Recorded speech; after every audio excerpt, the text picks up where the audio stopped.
toddobaadkii la soo dhaafay hadalhayntii ugu weynayd waxa ay ahayd meherka hodan yuusuf cumar oo ah gabar Soomaaliyeed oo degan wadankan Finland oo lagu meheriyay 20 kiilo oo dahab ah. meherka waxa uu ka dhacay magaalada Muqdisho. hodan waxa ay degan tahay Helsinki. yaasiin oo ah sayga hodanna waxa uu degan yahay Australia.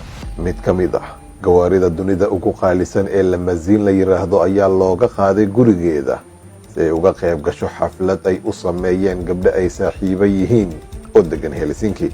abwaanada hodan yuusuf cumar marka ay soo gaartay hoolka waxa isbedelay jawiga, dad aad u badanna goobta way ku sugnaayeen.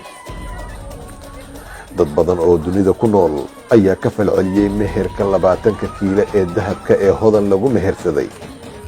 qaar ayuu ku noqday anfariir, kuwa kalena waxay isku qanciyeen in ujeedku uu ahaa 20 gram oo dahab ah, balse sheekha uu qalday. ka saxaafad ahaan si aan wax badan uga ogaano oo aan u hubsano arrinkaasi waxaan la xiriirnay yaasiin oo ah sayga hodan.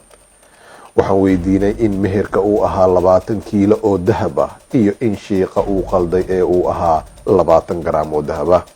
arinta ma sheekha qalday mise arinta sida ay tahay waaye niyo horta waxa waaye aniga aad iyo aad horta ugu xumaaday sababtoo ah dadka mas'uulka ah oo sharafta leh oo karaamada leh wadaad sheekh culumo intaba horta sida aad og tahay dhaqankeena ama diinta muslimka ay qabto labada qofood markay isku ursanayaan ayaga ayaa horta la wareystaa waxa ay heshiis ku yihiin intaan gogosha la imaanin ka hor. marka hadal cad oo meesha yaalo oo macnaha maqalkiisa iyo muuqaalkiisaba ma arkino ay tahay wax iska cad oo clear ah, ma fahanti.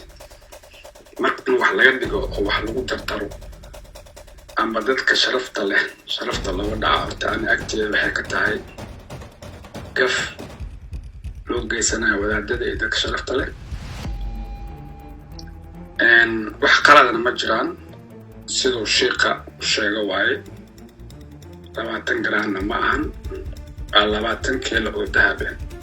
markaan aga baxo su'aashaada koowaad anaan ku guursada xaaskeyga. yaasiin taariikhda hore looma arkin arrintan oo kale, marka maxaa kugu dhaliyay in aad ogolaato 20 kiilo oo dahab ah mise gabadha xiriirka ceel idinkama dhaxeenin oo famil baa isku kingeeyay? aniga xaaskeyga wadan jacayl aniga aan u qabo dartiis ayaan arrintaas ugu dhalisay. iyadana waa iga gudoontay run ahaantii aadan ugu farxay. mana aha wax aniga micnaha shuruud ah oo lagu xiran ma jirto. waa arin aniga aan go'aan ka gaaray oo xaaskeyga la jeclaaday. anigana waxaan aaminsanahay xaaskeyga inay ka qiimo badan tahay wax walbo dhinaca aniga iga taagan tahay. haddii aad magaceeda taqaano xaaskeyga komito kordahab ayaa la dhahaa. iyadaaba ka samaysanbo 20 kiilo dahab ah. 20 kiilo ani aan ku mehersadane horta wax weyn ma ahan, dadkaa wax ka dhigaayo. marka qof kastane si buu wax u qiimeeyaa. inaa xaaskeyga qiimeeyo aan sharaf u yeelo aan wax ani aan la jeclaysto haddee noqoto 5 kiilo haddee noqoto 5 gram macnaha qof kasto aragtidiisa iyo awooddiisa iyo sharaftiisa ayuu wax ku meelmariyaa. marka inay noqoto wareysi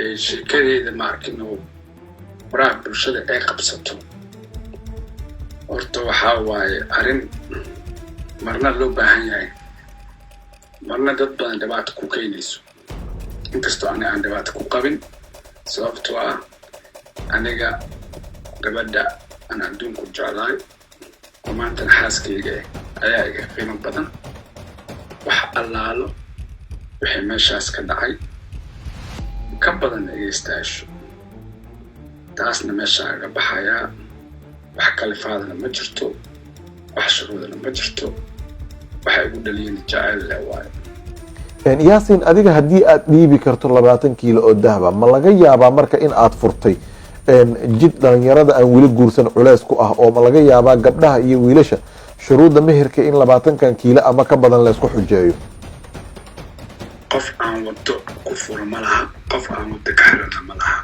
aniga hal qofood oo shakhsi ayaan ahay wixii aniga markaas ila habboon ayaan sameeyey oo aniga aan sharafteeda iyo karaamadeeda ku jirto iyo aragtideeda wiil Soomaaliyeedaan ahay aniga Soomaalina waa jeclahay waana ka dhashay waana u dhimanayaa waana usoo taaganahay habeen iyo maalin horta guurka waa khayr iyo sharaf macnaha qof walbo oo muslim ah ama gaal ah guurka waa lagu faanaa waana farxad waana guri cusub oo dhismaya mar walbo khayr ayaa loo hogaamiyaa shartana waa laga ilaaliyaa marka wiilasha Soomaaliyeed iyo gabdhaha Soomaaliyeed aniga wado kumaana furin wadana maana ka xirin jacaylkana kuma xirno xoola adduunyo iyo maxaa haysataa jacaylku wuxuu ku xiran yahay isfahan labada qofood markay isfahanto dirin ayay isla jiifi karaan dhulba isla jiifi karaan gaaji iyo rafaada iskugu sabri karaan wax shuruudana malaha xafladda inta ay socotay waxaa aad ula caweeyey oo waqti qurux badan la qaatay dumar badan oo degan Helsinki abwaanad hodan koomito wadamo kale oo badanna waa looga dabaaldegay guurkeeda